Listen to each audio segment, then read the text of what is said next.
DNA-strengen opbygges fra 5-mærkeenden til 3-mærkeenden.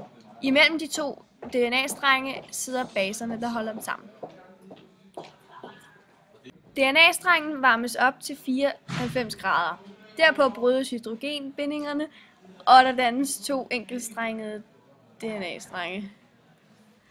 Primer sættes på 3-mærkeenden og kopierer DNA-strengen, så vi nu har 2 hele DNA-strenge. De stykker, som vi så har, bliver så tilsættes i 4 forskellige glas, som er vist her. Og yderligere tilsættes der frie nukleotider og DNA-polymerase.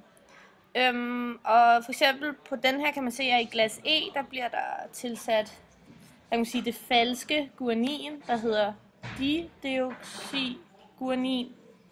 Og i glas F bliver der tilsat noget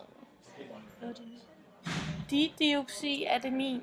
I glas G bliver der tilsat noget dideoxytymin. Og i glas H bliver der tilsat dideoxycytosin.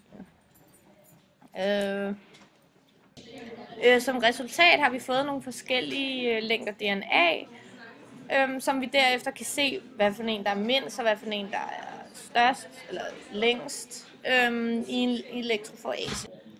Her kan man se elektroforesen, hvor DNA'et vil vandre ned, hvor den korteste DNA-streng vil vandre længst ned. I dette tilfælde vil det være A, og derefter så vil det så være G, og så op efter.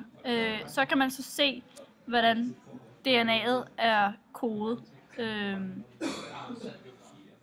For eksempel kan man få sådan en lang DNA-basesekvens ud, som koder for et bestemt dyr eller bakterie eller noget andet. Lavet af Pernille, Sofie E. og Sofie C.